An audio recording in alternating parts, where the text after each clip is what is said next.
5, 4, 3, 2, 1. Okay guys, today we have here something super interesting, and that's actually one of the smallest, if not the smallest phone I've actually ever seen in person, and that's called the iKKO Mine 1. Now this phone is so small that, I didn't really imagine anyone would actually dare to make this.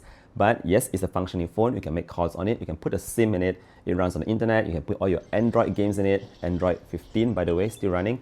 And yeah, let's just jump in and take a quick look at this device. Now, first things first, it's worth pointing out that this is still a prototype. So everything that you see or hear from me is based on the prototype. It's just a hands-on impression.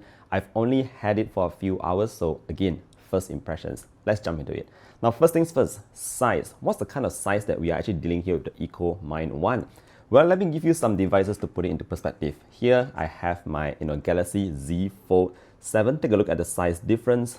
If you happen to have a flip, I know a lot of you might ask about that, so I got a flip here. It's almost 1-to-1, if not identical to the size of the Z Flip 7. All right, now let's put it into more perspective. What about if you compare it to the size of a typical wallet? Take a look at that. It's actually smaller than a wallet. So yeah, it's very small, very compact.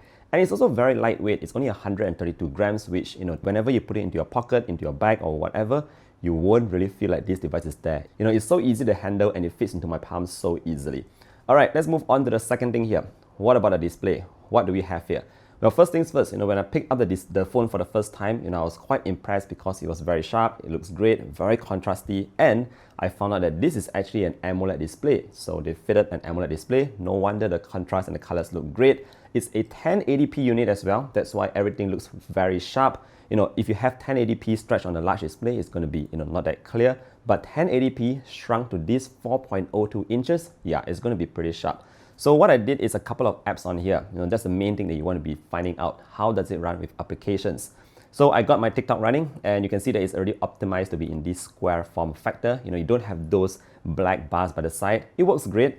Then I jump into Instagram. Instagram works well as well. I jump into what else? Calendar. Now I think calendar fits super nicely because it's in this really nice square shape. Looks like a proper calendar as well.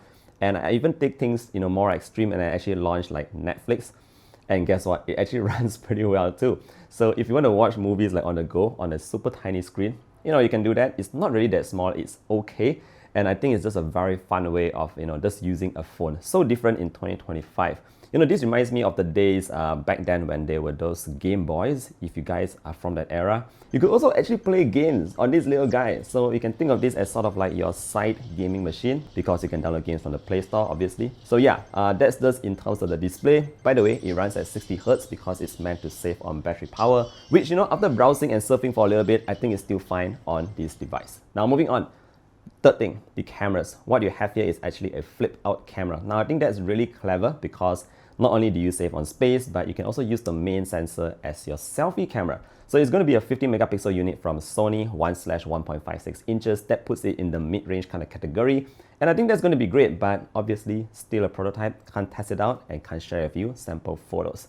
Moving on, in terms of software support, yeah, that's also something that came to my mind right away. Like I was asking the representative from iKKO, how long is this phone going to last? So they say they're going to commit to 3 major Android upgrades, and they're going to commit to 5 years of security patches. Now I think that's kind of fair for a startup like this.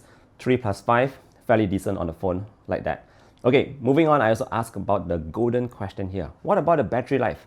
So in terms of the battery life, it's got a 2200 mAh unit, and it's said to be able to last an entire day on a single charge.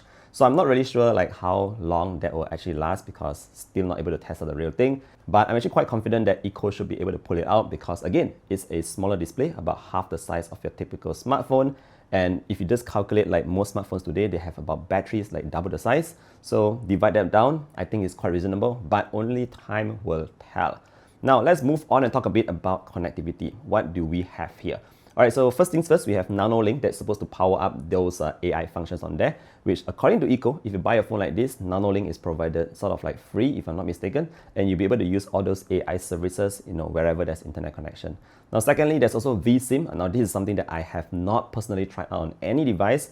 If you guys are familiar with that, please leave a comment down below. Have you tried it out? Let us know your feedback. But more importantly, it supports the traditional nano SIM. So yeah, just like you and me, you can pop a SIM in it and you can actually connect to your internet connection, your mobile network and all that. Now, it's worth mentioning that the connection is only supporting up to 4G+. So iKKO is saying that they're not going to go the full-fledged 5G because they feel that 4G Plus is the perfect balance between internet speed as well as power consumption. Now, last but not least, in terms of the price, this is actually going for $369 on Kickstarter. Apparently, it's like $997,000 at the moment. So almost $1 million in terms of their backers. Quite impressive there, I would say. But yeah, that's pretty much what I can tell you about the iKKO Mind 1. Again, a very, very fun device. I think this device can appeal to many people if you are tech enthusiasts, if you're looking for your music player. If you just want a separate music player from your phone that also connects to the internet, great. You can also play games on it, browse your social media on it. If you really want to push things to the limit, put your Netflix on it, put your calendar, your emails, everything that you would typically do on a phone into this. So yeah, it's going to be great if you're using this as your second phone, but I think you can also push the limits and think about using this as your main phone. Anyway, let me know what you think about this iKKO Mind 1. Hopefully today's video has helped you out in a way or another to learn about this brand new startup. Always good to see companies doing fun things in the mobile space. And thank you for watching. Hope you guys enjoyed it. See you in the next one. Bye bye.